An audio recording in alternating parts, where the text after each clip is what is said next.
सुलोचना बहन, भाई साहब के जाने का दुख क्या कम था जो आपके बेटे भी आपसे दूर जा रहे हैं। अरे पति के बाद बच्चों का ही तो सहारा रहता है। आपका एक बेटा पहले भी विदेश चला गया। बताओ, पढ़ने गया था, घर गृहस्थी बसा ली और लौटा भी कब, जब पिता ने आंखें मूंद ली। मैंने सुना कि आपका छोटा बेटा कमलेश, वो भी शहर जा रहा है। क्या आप यहाँ अकेली रहेंगी? कैसे कटेगा आपका बुढ़ापा? क्या फ़ायदा ऐसी औलाद का जो बुढ़ापे का सहारा न बन सके। सुलोचना जी की पड़ोसन कमला जी उनसे बोली। दूसरी पड़ोसन बोली, सुलोचना बहन, क्या बड़ा बेटा परिवार को लेकर नहीं आया? कमला जी बोली, अरे आता तो हमें दिखाई नहीं देती। सुलोचना बहन, मैं तो कहती हूँ कमलेश के जाने से पहले उसकी शादी करवा दो, वरना वो भी शहर का ना होकर रह जाए। दूसरी पड़ोसन बोली, हाँ हाँ सुलोचना बहन, फिर बेटा शहर चला भी जाएगा तो बहू को अपने पास रख लेना। कमला जी बोली, अरे कौन बीवी को छोड़कर इस शहर में अकेला रहता है, फिर भी कम से कम माँ की खोज खबर तो लेता रहे। सब अफसोस जताकर चली गई। मरणोपरांत पिता के लिए अपनी आखिरी जिम्मेदारी निभाते हुए उनका बड़ा बेटा दूसरे ही दिन वापस विदेश जाने लगा।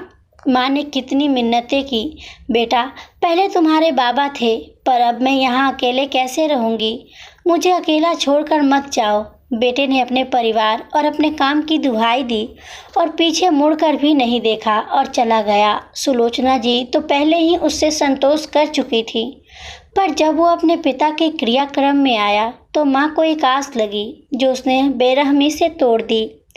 2 महीने बाद सुलोचना जी कमलेश से बोली, बेटा कमलेश, मैंने कलेजे पर पत्थर रखकर तुम्हें पढ़ने के लिए शहर भेजा था, पर अब तुम शहर जाने से पहले मेरी एक ख्वाहिश पूरी कर दो।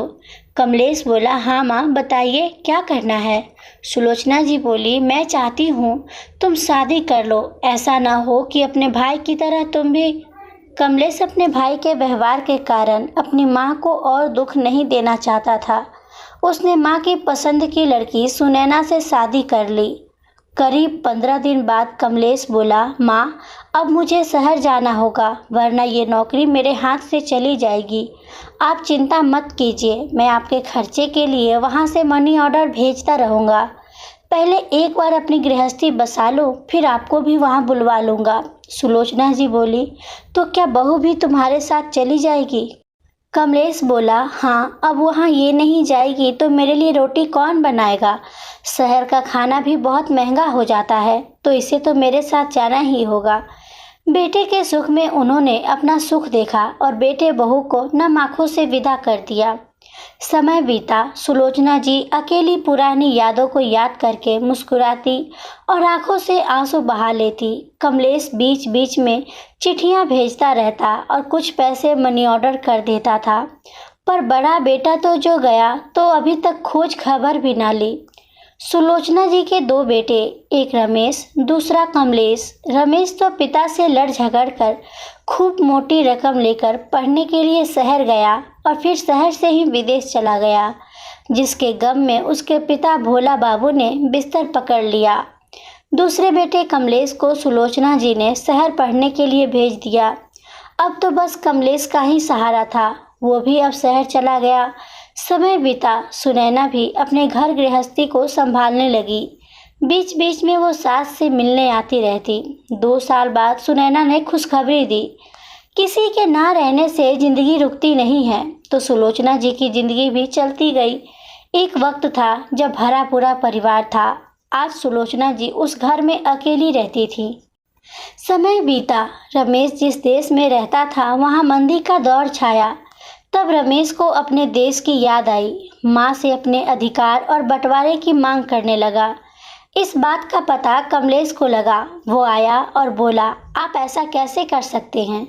आज तक आपने कोई फर्ज नहीं निभाया और अधिकार लेने चले आए। रमेश बोला, तुम छोटे हो, तुम्हें इन सब बातों से क्या मतलब है? कमलेश बोला, याद है मुझे, जब माँ ने मुझे पढ़ने के लिए बाहर भेजा था, आपने तो एक बार मुझसे नहीं पूछा कि तुम कैसे पढ़ रहे हो या कोई दिक्कत तो नहीं है। आपकी वजह से बाबूजी ने बिस्तर पकड़ लिया और इस दुनिया से चले गए। उनके जाने के बाद भी आपको न मेरा न माँ का ख्याल रहा। फिर आज आप यहाँ क्यों आए हैं? दोनों भाइयों में बहुत बहस हुई। सुलोचना जी बोली, किसे क्या मिलेगा क्या नहीं मिलेगा ये मेरा फैसला होगा, तो जो आज तक फर्ज निभाता आया वही अधिकार भी पाएगा। रमेश बोला, माँ मैं भी आपका बेटा हूँ, इस संपत्ति में मेरा भी अधिकार है। बक्से में ताला लगाकर गले में चाबी टांग लेने से आप उसे मुझसे छुपा नहीं लेंगी। आपने कमलेश की पढ़ाई पर भी खर्च किया, फिर आप उसे सब कुछ कैसे दे सकती हैं? सुलोचना जी बोली, अच्छा तो अब तुम्हारी नज़र मेरी बकसिया पर है। बेटा मैं तुम्हारा कुछ नहीं जानती हूँ, पर तुम मेरी चीज़ों पर नज़र डालते हो, तुम्हें शर्म नहीं आई? अपनी कमाई अपनी औरत पर लुटाते आए और जब दिक्कत हुई तो माँ की याद आई। मैं कहती हूँ निकल जाओ मेरे घर से और इस बकसिया पर तो कोई नज़र भी मत डालना। ये आज तक न खुली है और न खुलेगी। रमेश जैसे ही बढ़ा, कमलेश ने उसे रोका। खबरदार भैया, बिना माँ की मर्जी के आप जबरदस्ती नहीं कर सकते, आखिरी फैसला माँ का ही होगा। सुलोचना जी बोली, अरे जिसने अपने बाप को जीते जी बिस्तर पर डाल दिया, उसके मरने के दूसरे ही दिन बचे हुए पैसे लेकर निकल गया, उसे अब इस घर से एक मुट्ठी मिट्टी भी नहीं मिल सकती। अपनी भलाई चाहते हो तो चले जाओ यहाँ से, वरना। रमेश चुपचाप वहाँ से चला गया। समय बीता। सुलोचना जी के मन के घाव पर धीरे धीरे मरहम लगने लगा। सुनैना गांव आती रहती थी। जब बच्चे बड़े हुए तो सुनैना सुलोचना जी से बोली, अम्मा बच्चों की पढ़ाई और इनकी नौकरी के कारण मेरा बार बार यहाँ आना हो नहीं पाएगा, क्या आप हमारे साथ नहीं चल सकती? आपकी सुख सुविधा में कोई कमी ना आने दूंगी। सुलोचना जी का शरीर गिर रहा था। उन्हें बहू का सुझाव पसंद आया और वो बहू बेटे के साथ अपने उस बक्से को लेकर उनके साथ चल दी। जब सुलोचना जी शहर पहुंची तो उनके पोते पोती दादी के बक्से को देखकर आश्चर्य में कहते, दादी आखिर इस बक्से में है क्या जो आप इसे साथ ले आती हैं? सुलोचना जी उसे पीछे करते हुए बोली, खबरदार बच्चों, मेरे बकसिया को हाथ ना लगाइयो। धीरे धीरे सुलोचना जी का मन वहाँ लगने लगा। अब उनके उदास और मुरझाए आंखें हंसती थी। शांत और उदार मन से हर किसी से मिलती जुलती थी, बस अपने बकसिए को किसी को छूने नहीं देती थी। उसकी चाबी उनके गले में बंधी काली डोरी में होती थी, जिसमें कि एक दंत कुदनी भी होती थी। आश्चर्य की बात तो ये थी कि उस बक्से को उन्हें भी किसी ने खोलते हुए नहीं देखा था। सुनैना कई बार हंसकर पूछती भी थी कि इस बक्से में क्या धरी हो माँ जी, कभी खोलो तो हम भी देखें कि कौन सा खजाना छुपा कर रखी हो। पोता पोती भी अक्सर उस बक्से को खोलने की जिद करते तो सुलोचना जी यही कहती, सब कुछ तुम्हारा ही तो है, पर अभी से खोलने की बात मत करो, और बात टाल जाती थी।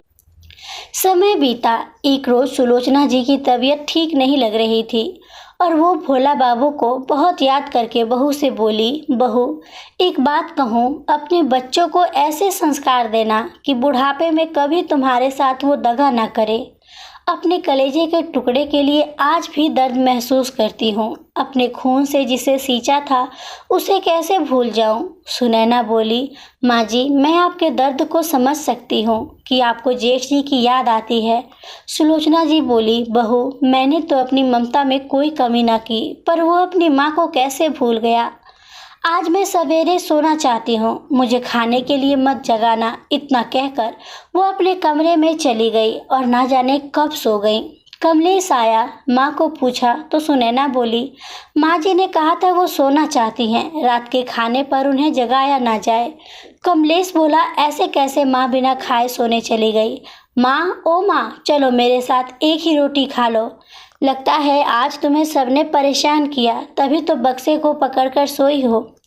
कमलेश के बार बार कहने के बाद भी जब सुलोचना जी ने जवाब न दिया तो कमलेश घबरा गया और उन्हें स्पर्श करके देखा। सुलोचना जी का पूरा शरीर ठंडा हो चुका था।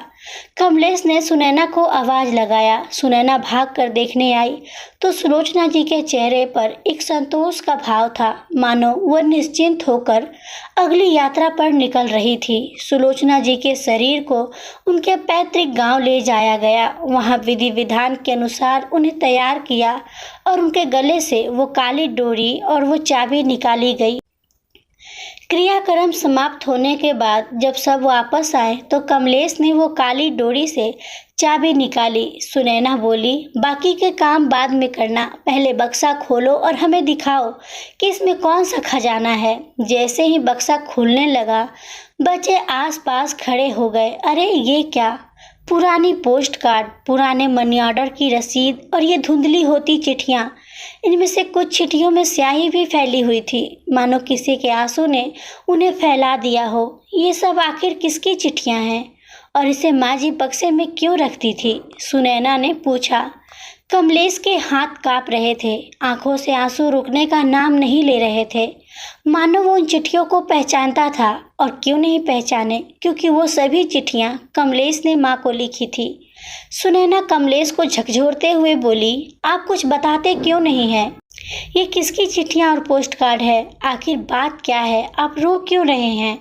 कमलेश रोते हुए बोला, सुनैना, ये मेरी लिखी गई चिट्ठियां हैं। जब बाबूजी बिस्तर पर थे और माँ ने मुझे पढ़ने के लिए शहर भेज दिया था, भाई ने तो पहले ही हमसे नाता तोड़ लिया था, इसलिए वक्त निकालकर मैं माँ को चिट्ठियाँ भेजता रहता था ताकि उसे अकेलापन महसूस ना हो।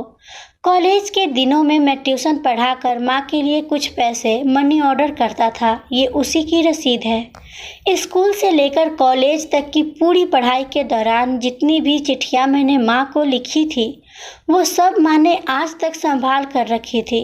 इतना कहते कहते कमलेश दहाड़े मार कर रोने लगा। माँ, मैं तो ये सब भूल चुका था, पर आपने सब याद रखा। मेरे पाई पाई का हिसाब आप रखती थी, पर कभी भी जताती नहीं थी। लौट आओ माँ, कुछ वक्त और मेरे साथ बिताती, कम से कम जी भर के आपकी सेवा ही कर लेता। कैसा अभागा मेरा भाई है जो माँ के इस दर्द में शामिल ना हो सका और ना ही उन्हें कुछ अच्छी यादें दे सका।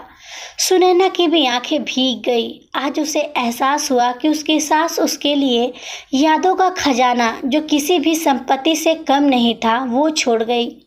बच्चों की आंखें भर आई। वो कभी इस बक्से को तो कभी अपने पिता को देखते थे कि उनकी दादी उनके लिए ऐसा अनमोल खजाना छोड़ गई जब किसी बाजार में नहीं मिलती। सुनैना ने गौर से देखा। उन्हीं चिट्ठियों में से एक चिट्ठी रमेश की भी थी, जिसमें यह लिखा था कि मैं वापस लौटकर अपने देश नहीं आना चाहता। मैं आप लोगों की जिम्मेदारी नहीं ले सकता हूँ और न ही मुझे आपके उन थोड़े से पैसे और संपत्ति में कोई हिस्सा चाहिए। जो भी है अपने छोटे बेटे को दे दीजिए और उसी से अपना काम चलाइए। कमलेश बोला, माँ की कोई भी कड़वी याद मैं अपने साथ नहीं रखना चाहता। फाड़ कर फेंक दो इस चिट्ठी को। सुनैना बोली, यादें अच्छी हो या कड़वी, माँ जी की है, इसे बक्से में ही रहने दीजिए। कम से कम जीवन की सीख देगी यह चिट्ठी। इतना कहकर सुनैना ने उस बक्से को बंद करके लाल कपड़े में लपेट कर रख दिया। जैसे ही सुलोचना जी की मृत्यु की खबर रमेश तक पहुंची, वो परिवार के साथ दरवाजे पर पहुंच गया और अपने हक की बात करने लगा। दोनों भाइयों में बहुत बहस हुई, बात पुलिस तक चली गई। रमेश ने कमलेश और सुनैना पर ये इल्ज़ाम लगाया कि उन्होंने सुलोचना जी का ध्यान नहीं रखा, जिसके कारण उनकी मृत्यु हो गई। बात हद से आगे बढ़ गई। तब सुनैना सामने आई और बोली, अरे जो अपनी माँ की मृत्यु का भी मोल लगाए, ईश्वर कभी ऐसी औलाद किसी को ना दे। याद रखिएगा, आपको इन सभी बातों का भुगतान करना ही पड़ेगा। कल जब आपकी औलाद आपके साथ यही सब करे, तब आपको माँ की अहमियत का पता चलेगा। सुनैना की जेठानी रेखा पहली बार उसके सामने आई और बोली, अपना ये प्रवचन अपने पास रखो, सीधी तरह से संपत्ति में आधा हिस्सा हमें दे दो, वरना कोर्ट कचहरी लड़ने तक की औकात नहीं है तुम्हारी। कमलेश इन बातों से बहुत दुखी हुआ। उसने कहा, सुनैना, लेने दो इन्हें जो भी लेना चाहते हैं। ऐसे भूखंडों का पेट कभी नहीं भरता। अरे जो बेटा माँ बाप को खा गया, वो अपने भाई को कैसे चैन से रहने देगा। सुनैना बोली, नहीं जी, बात संपत्ति तक नहीं रही, अब माँ जी के सम्मान की बात हो गई है। ये कोर्ट कचहरी तक जाने की बात करते हैं। अरे अब मैं इनको जेल तक पहुँचाऊँगी और इनका एक एक किया हुआ सबके सामने लाऊंगी। मेरी सास का अपमान किया, अब ये बहू उसके अपमान का बदला लेगी। ये आपका घर नहीं, ये मेरे पति का घर है। निकल जाओ मेरे दरवाजे से बाहर। तुम जैसे निर्दयी इंसान के लिए मेरे दरवाजे पर कोई जगह नहीं है। सुनैना के इस रूप को देखकर कमलेश भी हैरान था। सुनैना ने अपने बच्चों को अपने मायके भेजा और अपनी सास के उस बक्से के साथ महिला मुक्ति केंद्र गई। फिर उन सबको लेकर पुलिस स्टेशन पहुंची और थानेदार को सारी चीजें दिखाई। जैसे ही रमेश वहां आया, सभी महिलाएं उसकी और रेखा के नाम की हाय हाय करने लगी। पुलिस वालों को जब रमेश ने रिपोर्ट लिखने को कहा तो पुलिस वालों ने कहा, आपकी रिपोर्ट तो बाद में लिखी जाएगी, यहाँ तो आपके खिलाफ रिपोर्ट लिखी गई है। जब आपने ये लिखकर पहले ही कह दिया था कि आपके माता पिता की संपत्ति में आपको कुछ नहीं चाहिए, तो अब आप अधिकार लेने कैसे आ सकते हैं? रमेश हैरान हो गया। पुलिस वालों ने जब वो पुरानी चिट्ठी बक्से से निकालकर उसके सामने रखी तो दोनों पति पत्नी की आंखें खुली की खुली रह गई। रेखा रमेश से बोली, तुम इतने बेवकूफ़ कैसे हो सकते हो? तुमने अपनी माँ को ये सब लिखकर भेज दिया था। अरे अपनी बेइज्जती तो करवाई ही, मेरी भी नाक कटवा दी। अब चलो यहाँ से। जैसे ही दोनों जाने लगे, पुलिस वालों ने कहा, आप ऐसे नहीं जा सकते, आप पर FIR दर्ज करवाई गई है कि आपने अपने माता पिता के साथ दुर्व्यवहार किया था। कमलेश और सुनैना ने सारी कार्रवाई की, ये कहते हुए कि अब आपको माफ़ी नहीं मिल सकती। अगर आज आपको माफ़ कर दिया तो जीवन में ना जाने आप जैसे कितने ही बेटे और भाई अपने माँ बाप को छलेंगे और पैसों के लिए उन्हें छोड़कर चले जाएंगे। दोनों माफ़ी मांगते रहे पर कुछ हाथ न लगा, बल्कि रमेश को काफ़ी हर्जाना चुकाना पड़ा। तब जाकर उसे एहसास हुआ कि माँ के रहते उसने कभी उनकी कद्र नहीं की। अब जाने के बाद अहमियत समझ में आई कि उसने क्या गलती की थी। आपको इस बक्से के खुलने के बाद क्या एहसास हुआ या आपने क्या अनुभव किया? अपनी भावनाएं कमेंट द्वारा मेरे साथ साझा करें। धन्यवाद।